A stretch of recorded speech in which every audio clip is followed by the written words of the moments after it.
Good morning guys and welcome to 5th generation hobby shop. Welcome to another unboxing. Ngayon guys, meron akong papakita sa inyo na bagong unit.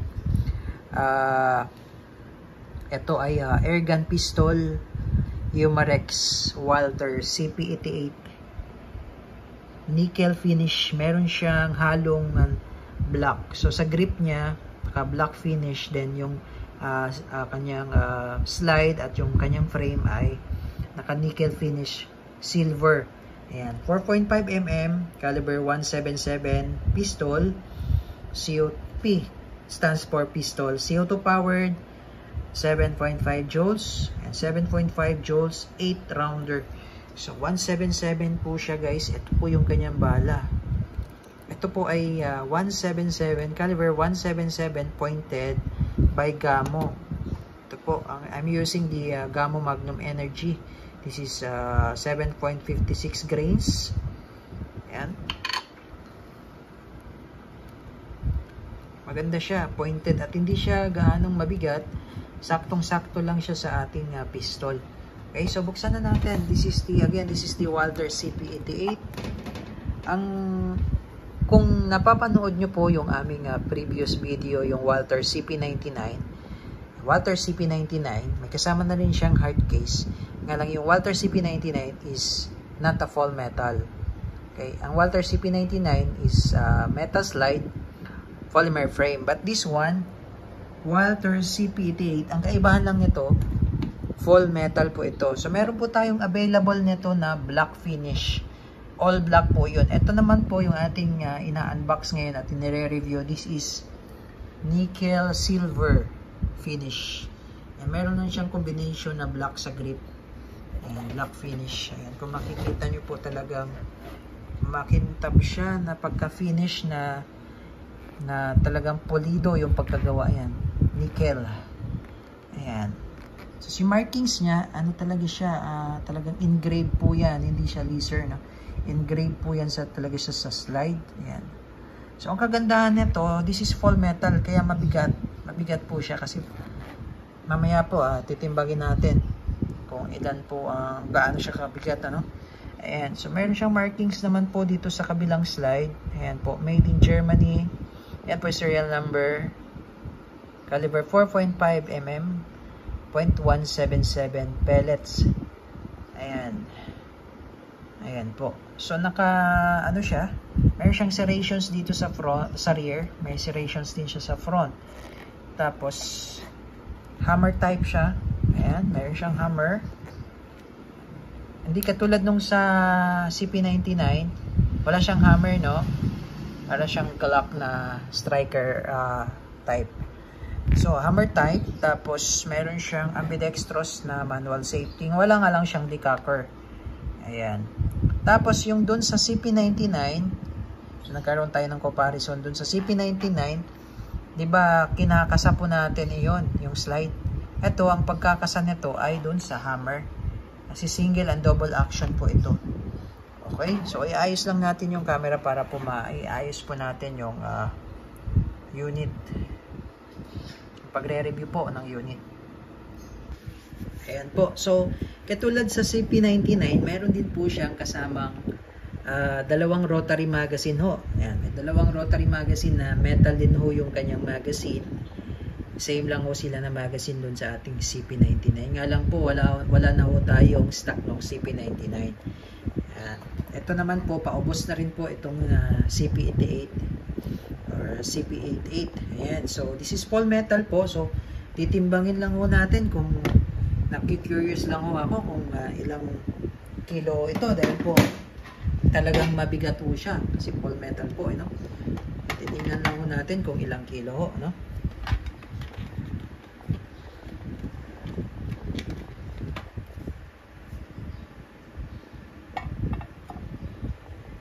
Ayan, so nasa 1 kilo po siya, no? So papakita ko lang sa camera para po makita nyo kung ilang kilo. Ulitin lang ho natin yung timbang. Ayan po, no? Ayan. 1.05. So, lagpas po na 1 kilo. talagang mabigat po ang unit dahil nga po full metal siya. Yung ating CP99 po, wala pong 1 kilo yun dahil nga po yung CP99 po ay ito lang po ang metal. Yung sa baba po nung CP99 ay ang frame po nun ay polymer.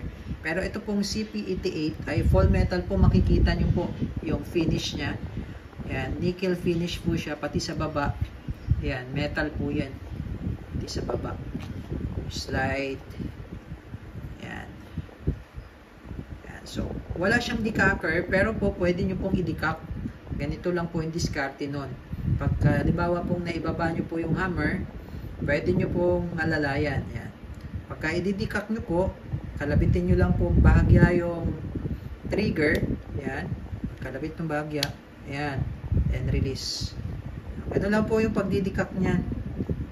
Madali lang naman siya actually. Ulitin ko lang po, no? Pag ididikak ng ganyan, alalay nyo lang po yung hammer. Then, pitikin nyo lang ng konti yung trigger. Pagpitik ng trigger, yan. Then, release. Okay? So, ganun lang. Ngayon po, ipapakita ko ho sa inyo yung kanyang CO2 slot. So, ito po, makikita nyo po, usually ito po yung mag-release. No? Dahil po yung kanyang magazine po ay rotary mag. Same lang po sila ng system function nung Walther CP99 natin. Kung napanood nyo po yung ating previous video nung ating Walther CP99, same lang po sila. Yan. Yung sa sa slide release, ito rin po. Yan din po yung slide release. Ayan. Dito nyo rin po ilalagay yung pinaka magazine nya. Ito po ay 8 rounder. So, ganito lang din po yung paglo-load. Ayan. Ito po yung ating pellet. Ano? Ayan po. Papakita ko lang po sa inyo para po may idea po kayo sa paglo-load. Ganyan lang po yung paglo-load. Make sure lang po na pag mag-load po kayo ng pellet, make sure lang po na pasok na pasok po siya. Wala po siyang, ito po katulad nito, wala po siyang nakausli, no? Kasi po pwede po, umiikot po kasi itong rotary mag. So, pagka kinalabit nyo, po pwedeng matigas. Po pwedeng ito, pag matigas, po pwedeng ito po ay kumalang. So, pagka ilalagay nyo po, minsan po, namimili siya ng pellet. Mas maganda yung gagamitin nyo po is itong Gamo Magnum po, no? Kasi talagang maganda siyang bala. Ayan po, sakto-sakto. Make sure lang po na kahit anong pellet naman po, basta imported pellet, pwede po siya. As long as 177. Ang advice ko lang po dito, pagka sinasalpak o nilalagyan nyo po yung rotary mag ng pellet, kailangan po wala pong nakausli dito, no? Kailangan ididiin nyo po papasok para po talagang smooth yung dito niya. Wala po talaga siyang nakausli na pellet. So, ganyan po paglo-load, no? Ulitin ko lang po, ganito lang, no? Yan yung pellet, papasok nyo lang po ganyan. Ayan. Ayan po. Okay, and then ito pong 8 rounder, ito pong rotary mag, rotary mag, papasok nyo lang po siya dyan. Ayan, papasok nyo lang po siyang ganyan. Tapos, load. Ayan. Tapos pag i-release nyo, pagtatanggalin nyo po, ito lang po yung slide release nya. Ayan, ayan lang po yung slide release nya. Ayan. Ayan po. Okay? So, babalik lang po natin, no? Okay. So, ito po yung manual safety. Ayan naman po yung manual safety. Ayan. Ayan yung manual safety. Ambidextrous po yan. Ibig sabihin po, magkabilaan po yung kanyang switch. Okay, so pagdating naman no sa site, ito po ay naka-fix. Fix po yung kanyang site sa ano po, sa likod. Naka-fix naman po yung site niya sa harapan. Fix front and rear po siya. Okay? And then pagdating naman po dun sa CO2 slot, ito po. Papakita ko lang po sa inyo. Ito po, wala pong function ito. Kasi nga po yung magazine, mag-release po ito pero yung kasi yung magazine natin, ito po. Doon sa CP99, may function po yun. Dahil po yun sa release ng slot ng magazine ng CO2. Ngayon po, ang release nito, andito po sa kabila. Ito, sa may right side po. No? Ito, no? Sa may right side. Ito, sa may right side po, push nyo lang po yan. Pagka push yung ganyan, aangat po yan. Ayan, umangat yung cover. Ayan, cover lang po yan, no? dito po ang slot ng CO2. Ayan. Ito yung slot ng CO2. Ngayon, every time na maglo-load po tayo ng CO2, tatakan lang po natin ng oil. So, makikita nyo po yung finish niya. Talagang napakagandang finish. Tapos, metal. Full metal talaga siya. Ayan. Makikita nyo po, full metal yan. Ito lang po yung plastic, yung cover. Ayan. The rest, metal. At may mga ibang parts naman na made by plastic. Katulad ito. Parang plastic lang ito. Tsaka ito. Plastic lang. I think yung trigger niya is metal or plastic. Parang plastic lang din yung trigger. Pero maganda naman siya. Matibay naman yung pagkakot. Plastic ba siya or metal? Parang hard plastic. Ayan. Okay, so yan po. Bali, maglo-load po tayo ng CO2. So, ito po yung kanyang CO2.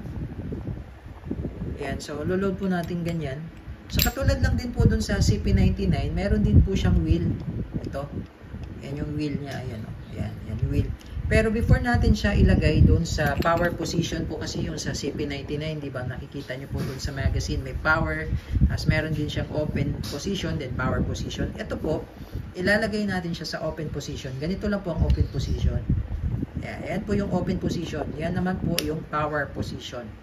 And kung napanood nyo po yung aming video sa Walter CP99, okay, kung hindi pa po, i-search nyo lang po yung Umarex Ergan Walter CP99. O, ano po yung kaiba. Okay, so lagay lang po natin sa open position. Tapos, load natin to CO2. And then, hihigpitan po natin. Ito po, itong wheel. Ito, isasagad lang po natin dito hanggang sa lumapat siya dito sa may CO2. Ayan. Ayan. So, higpitan na natin. Ayan. Pagka hindi nyo na po maiikot yung wheel, that means mahigpit na siya. Okay, mahigpit na siya. Ayan. Tapos, kagandahan nito, meron siyang quick pursing. No, kung isang example po dun sa aming video dun sa T4A na tactical revolver, 'di ba? Ang ginagawa namin doon, pinapalo namin yung cap para mag-quick burst. So, ang gagawin nyo dito, parang ganun lang din. Naka-open position lang siya, tapos lagay lang natin yung, halimbawa, lagay lang natin yung ito. Yan. Tapos, hayaan nyo lang siyang nakaganyan. Ngayon, pag gagamitin nyo na, ngayon kasi, yung nilagay po nating CO2 dyan, di ba? Naka-open position po. Yung nilagay po nating CO2 dyan, hindi pa po punctured yun. Kasi hindi pa po natin nilagay sa power position. So, kahit po nandun lang siya, hindi po makukonsume yun hanggat hindi pa po butas or hindi pa po punctured. So, meron siyang quick pursing na mechanism na katulad dun sa, yung katulad dun sa T4A. So, kung hindi nyo pa po napanood yun, T4A Tactical Revolver TR50, yung may quick pursing siya. Yun po ay caliber 50. So, halos same lang din ang function. Yun yung nagustuhan din sa kanya kasi meron siyang quick pursing na mechanism. So, ganyan po. So, kung gusto nyo pong gamitin agad, pwede nyo pong ilagay sa power position. Pero kung hindi naman, pwede nyo pong i-stop yung ganyan. So, ngayon po, pag gagamitin nyo na at kailangan nyo ng iputok, lagay nyo lang sa power position. So, pakita ko lang sa inyo na talagang walang butas, walang walang punctured, o hindi pa punctured yung nilagay natin CO2. Kasi hindi pa po siya mahigpit eh. Naka-standby lang po siya eh. Pakita ko lang sa inyo. Ayan po. So, wala po siyang butas. Ngayon, pag may butas na yan at in-stock nyo yan, ayun, minsan nag-evaporate lang po siya, no? Automatically. Okay, so ilagay lang natin siya dito. Papasok lang natin. So, kung nagigets nyo po yung aking ibig sabihin po, katulad po dun sa TR50 na pwede nyo siyang i-standby lang yung CO2. And then, pag kailangan nyo nang gamitin yung unit, lagay nyo lang sa power position. Ayan. So, lagay natin sa power position. Lagay natin sa power position. Ayan. So, ganun lang ka-easy, no? So, pagka, yun, pag nasa power position na siya, yan, butas na yun kasi maigpit na siya eh.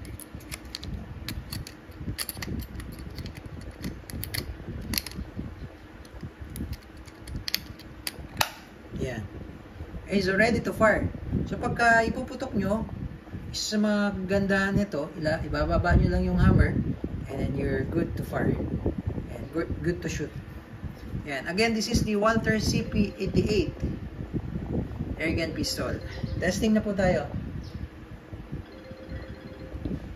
Before tayo mag-testing po pala, lagyan lang po natin ng bala.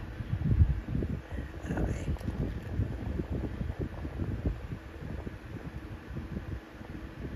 Yan. Let's release. Load. And lock. Okay. Walther CP99. Ganda ng pagka-finish. Nickel finish. Tapos may combination siya ng black. Meron din po tayong available na all black finish. Kung gusto nyo po ng all black, meron po tayong available. Okay, testing po. So, testing natin sa single action. Baba nyo lang yung hammer for the single action. Ayan. And firing. Okay. So, honestly speaking, yung tunog, yung putok, yung burst, malakas po talaga siya. Malakas yung tunog. Dito naman po sa double action. Double action, hindi nyo na kailangan ibaba yung hammer.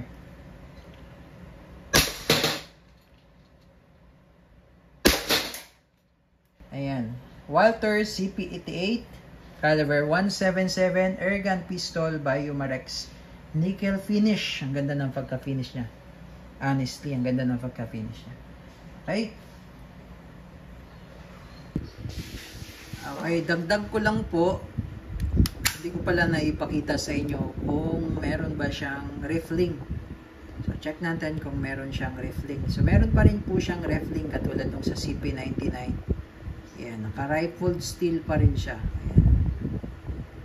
Ayan. So, makikita nyo po, masisilip nyo kasi dyan. Ayan.